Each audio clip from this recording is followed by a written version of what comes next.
from passing spirits, please.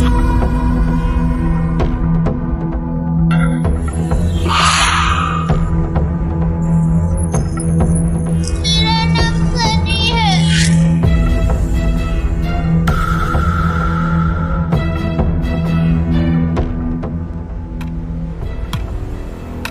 क्या है उस तलवार और खंजर का राज? क्यों किया डायन ने समीर को वश में? क्या होगा अब आगे? नमस्कार दोस्तों, मैं आपकी होस्ट और दोस्त सुशीन आपका स्वागत करती हूं आपके ही पसंदीदा चैनल बॉलीवुड स्टूडियोज में।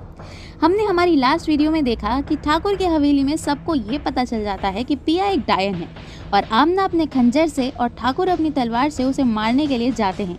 आमना को आदि रोक लेता है और जब समीर ठाकुर को तलवार लेकर पिया पर हमला करते देखता है तब वो काफ़ी गुस्सा हो जाता है और इससे पहले कि ठाकुर समीर को पिया की सच्चाई बताए आदि उसे रोक लेता है और फिर आदि सबको पिया की सच्चाई बताता है कि पिया ने समीर को अपने वश में कर लिया है और वो किसी मकसद पर काम कर रही है।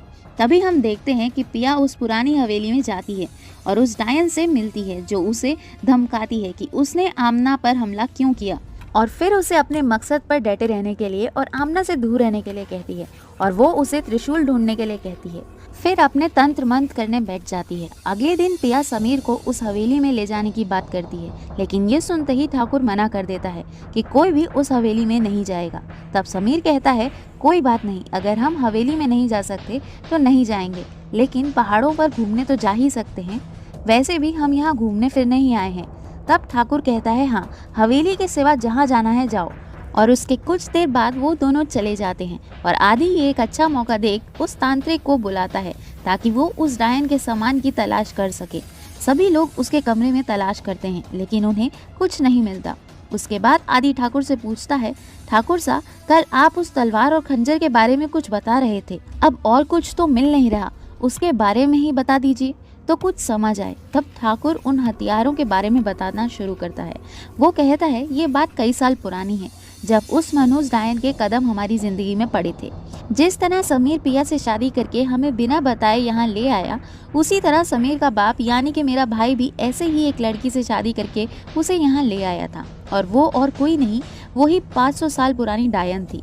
उसने मेरे भाई को पूरा अपने वश में कर लिया था और उससे पता नहीं क्या क्या करवाती रहती थी। एक दिन तो हमने देखा कि वो उससे किसी के बाल की आहुति दिला रही थी और वहाँ पर कुछ अजीब चीज़ें भी पड़ी हुई थी, जैसे कि वो कोई काला जादू कर रही हो। शुरुआत में तो हमें कुछ समझ में नहीं आया और हमने कुछ ध्यान भी नहीं दिया क्योंकि वो मेरे भाई के साथ हवेली से दूर जाकर रहने लगी थी। कुछ वक्त बाद हमें पता चला कि वो प्रेग्नेंट है और सब काफ़ी खुश थे।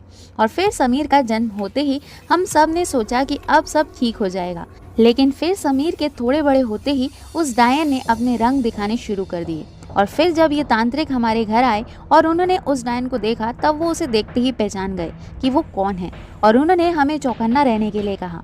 फिर हम सभी उस डायन के वश से मेरे भाई और समीर की जान बचाने की तैयारी करने लगे और ये तलवार और खंजर उन्होंने ही हमें दिए थे। तब तांत्रिक बोलता है ये दोनों ही अस्त्र देवी माँ के मंदिर से लाए गए थे, क्योंकि एक देवी माँ ही है जिनसे ये डायन दूर भागती है और ये काफी पुराने अस्त्र हैं जिन्हें बरसों से इन डायनों और चुड़ैलों के पीछे ही छोड़ने के लिए इस्तेमाल किया जाता है। और हमने इन्हीं अस्त्रों से उस डायन को भी मारना चाहा था, लेकिन वो समझ चुकी थी कि हम उसके खिलाफ साजिश कर रहे थे, इसलिए उसने एक दिन हम सबके सामने छोटे ठाकुर को मार दिया और हम सभी ने अपनी आंखों से उन्हें उनकी जान खाते हुए देखा। लेकिन इससे पहले कि वो किसी और को नुकसान करे, हमने उस अस्त्र से उस पर हमला कर दिया, जिसकी वजह से वो थोड़ा घायल हो गई और फिर हमने उस पर तलवार से भी वार किया, जिससे वो और भी घायल हो गई, लेकिन वो मरी नहीं क्योंकि वो कई साल पुरानी डायन थी। और फिर उसने समीर को अपनी ढाल बनाने की कोशिश की ताकि हम सब उस पर वार ना करें।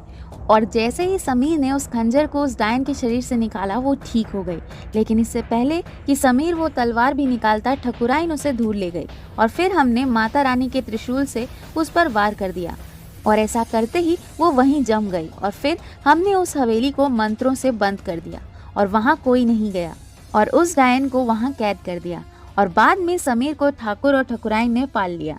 ये सब सुनकर आदि काफी शौक हुआ और उसने कहा इसका मतलब समीर एक डायन का बेटा है, इसलिए वो डायन उसे अपने वश में करना चाहती है।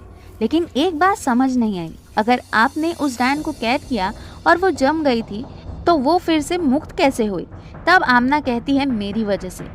और वहाँ हम दूसरी तरफ देखते हैं कि पिया समीर को घुमाने के बहाने उस हवेली में जाने का ही प्लान बनाती है। वो उसे कहती है, समीर चलो ना उस हवेली में चलते हैं, मुझे वो हवेली देखनी है।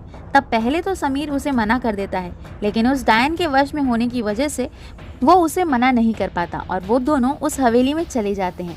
और जब वो उस डायन से मिलता है तब उसे कुछ समझ नहीं आता। फिर वो डायन उसे कुछ तंत्र मंत्र कराती है और फिर हम देखते हैं जैसे ही वो मंत्र पूरे होते हैं आग की फ्लेम्स बढ़ जाती हैं और जैसे ही समीर अपनी आंखें खोलता है उसकी आंखें भी उस डायन की तरह चमकने लगती हैं और फिर हम उस डायन को मुस्कुराते हुए देखते हैं। कैसे आमना ने किया डायन को मुक्त? क्या अब समीर बन चुका है एक विज़र्ड? क्या होगा अब आगे? क्या है उस डायन का मकसद? जानने के लिए बने रहिए हमारे साथ ही आपके लिए एक इम्पॉर्टेंट न्यूज़, अगर आप भी सिनेमा की दुनिया से जुड़े रहना चाहते हैं और काम करना चाहते हैं तो डिस्क्रिप्शन बॉक्स में दिए गए लिंक पर क्लिक कीजिए और इस अपॉर्चुनिटी का भरपूर फायदा उठाइए। उम्मीद है आज की वीडियो आपको अच्छी लगी होगी, तो इसे लाइक एंड शेयर जरूर कर दीजिएगा और ऐसे ही कुछ बॉलीवुड की अपडेट्स के लिए हमारे चैनल को सब्सक्राइब करना बिल्कुल ही मत भूलिएगा। मिलते हैं अगली वीडियो में, तब तक के लिए नमस्कार।